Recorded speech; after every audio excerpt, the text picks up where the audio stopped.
other yellow hat guy here, back with another video. Boy, oh boy, we're going to see a Star Wars! Yeah, I just realized that the shirt I'm wearing has the new cast in it, not the old cast. Which is cool, I still like the design. I think there's like another Star Wars shirt I might have, may not. But anyway, that's not why you're here. You're here to hear the review of The Rise of Skywalker. Or The Rise of the Skywalker. I believe that's what it's called. So, it's been some years since they rebooted this trilogy. Now, when I say reboot, that's really what it felt like, okay?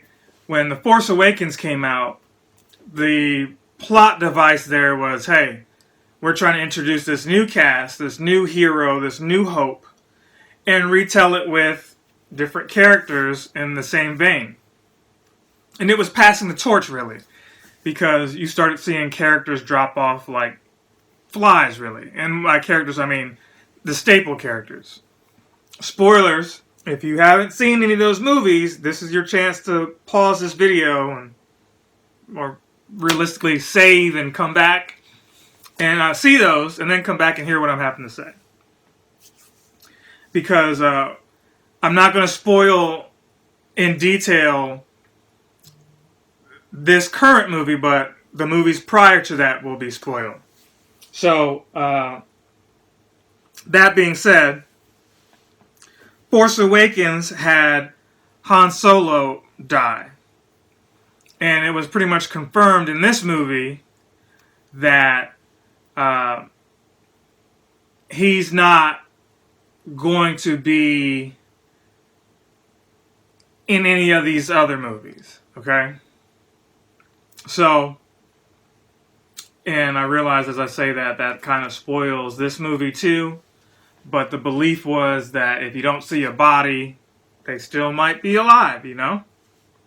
You had some characters in this one who you thought were gone, and they weren't gone. They just, you know, were elsewhere. So that being said, Han Solo dropped off in the first one. And in the last movie, Luke just kind of disappeared. He just... Did he even die, or did he just transfer to energy? You don't really know, but he's no longer in the physical. Okay? And I love the way that they did that movie, okay? Because it was building towards something. But when you come to Rise of the Skywalker, I didn't feel like it was building towards anything. Now, for the longest, you wanted to know who Rey is, who her family is. How does she have these Jedi powers, but you don't know where the Jedi lineage comes from? So they answer that question finally. But it seemed like it came from out of nowhere. Like, you're in one scene and then you jump to the other. There was a lot of jumping back and forth. There were some new characters, one of which was kind of interesting, but you don't really know the backstory because the character was there for maybe 10 minutes and then you don't see him again until much, much later in the movie. So I didn't really care about anything as much as I did in the other movies, like the build-up. You've got the focus on the new cast, and they, again, the final torch is passed because while they got rid of some of the important characters from the older series that were the good guys, it finally caught up with the bad guys, too. Because who they bring back in this movie is Palpatine. Okay, so they bring back Emperor Palpatine, who's trying to bring back the Sith, and he's got the final order, as he calls it. He's trying to rebuild, you know, everything that he lost and take out Rey for whatever reason. You know, you'll see the movie and you'll discover why, right? So, Kylo is back at it, trying to get Rey to team up with them to take on Palpatine, but at the same time, Palpatine is promising Kylo he'll give him whatever to help him out, but, you know, Palpatine has used everyone. He's going to use Kylo the same way he used Darth, and so on and so on and so forth. So, that being said, you know that that is the fight that's going to happen, because the movie kind of opens with, you know, this battle scene with those characters, reflecting on the duality of being a Jedi. Like, hey, you can be a Jedi and still go to the dark side, and vice versa. It's the duality of man, from Paul, or from Saul to Paul, and what have you. That, if you want to get biblical with it, that's really the theme of this movie. Blood, is one concept, but somebody can really be there for you and not be family, and in a sense become family. That's what the theme was that I took away from this movie. So God bless J.J. Abrams. He tried. I don't know what he was working with. He had a story, 2 movies before he took over this third one. I believe Rian Johnson did the first 2 and maybe had a different vision for the third one before he bailed out of that. I don't know what the details to all that is, but those are the rumors and theories that I'm hearing. That said, the pacing was not favorable for this movie, in my opinion. Now, this movie wasn't a bad movie. It was a good movie. It just didn't have the Star Wars, how can I put it? Usually, like, the brand new, the very first direction for those movies is top-notch. Force Awakens did so well because it was A New Hope, just redone. The last movie in the first series was Return of the Jedi. So you had Empire Strikes Back, which, should have done extremely well, which it did. And then you had the second movie in this current series, which was the Empire Strikes Back, if you will. So this third movie would be the Return of the Jedi, Rise of the Skywalker. So you see that they're just repeating these same concepts here. But this wasn't Return of the Jedi level good. This was its own thing, which, it should be, but I just want to get that out there right out in the open, that go into this movie not with any negativity or any hype. Just go into it watching it as a movie. Again, it wasn't a bad movie. It was a good movie. So when I give my final score, you'll understand where I'm going with it. Now, again, the story was in different places, so it made it uncomfortable to really get attached to what was going on, any of the characters, any of that, because you kind of knew they were going to tie this up with a pretty bow.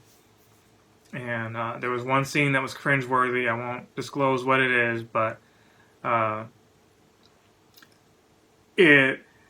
the theme was, hey, you can be this kind of person and choose your own path, right? And people can know your secrets and what you are and what have you. And when you think you know these characters, and they're going to go this way, they go that way, right?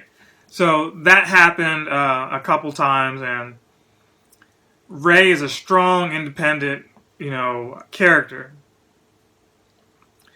As a female protagonist, she doesn't need somebody she's not a damsel in distress, is what I'm getting at. And there's a moment in there where it feels like, she kind of was, and it kind of got like a rom-com kind of, I don't know. Maybe I'm looking into it too much, but there was a scene, and you'll know what I'm talking about when you see the movie. I didn't like that. That rubbed me a little, it made me like, okay, is the movie over?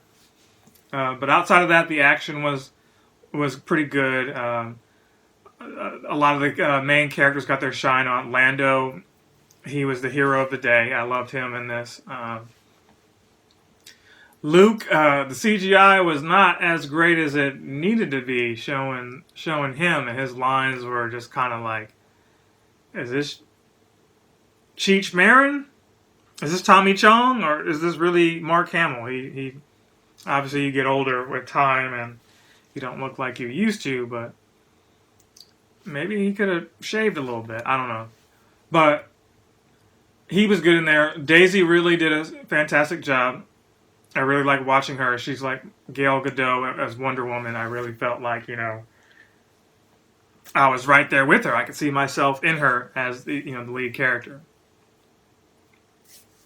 So what I did like was the interaction between the main cast, Poe, and you find out a little bit more about him this movie, but it still felt a little forced felt rushed. Like, just shoehorn this in because you kind of already know a little bit about Rey.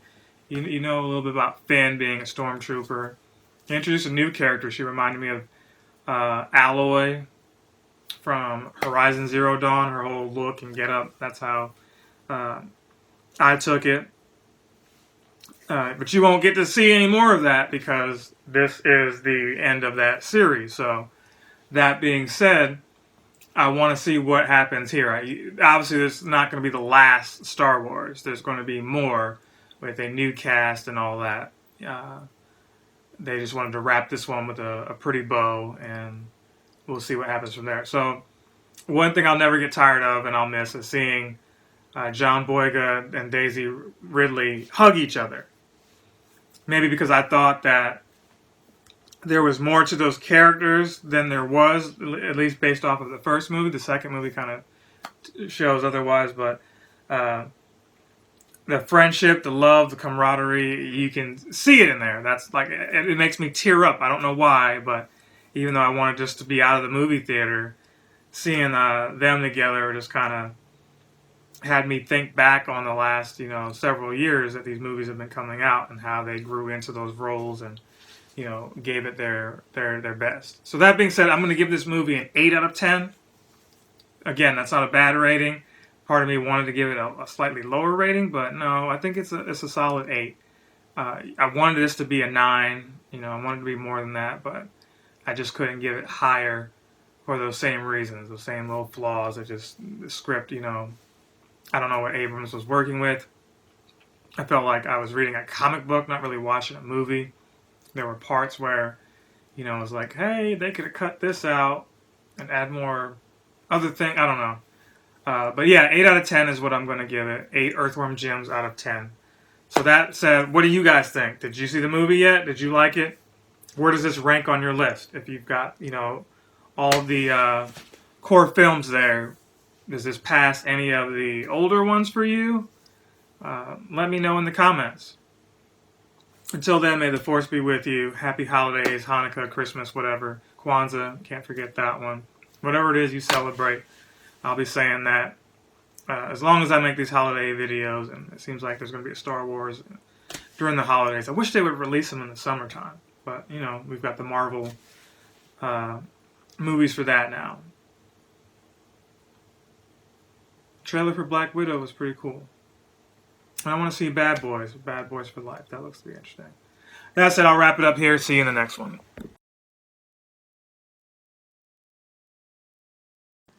Captain Sensation!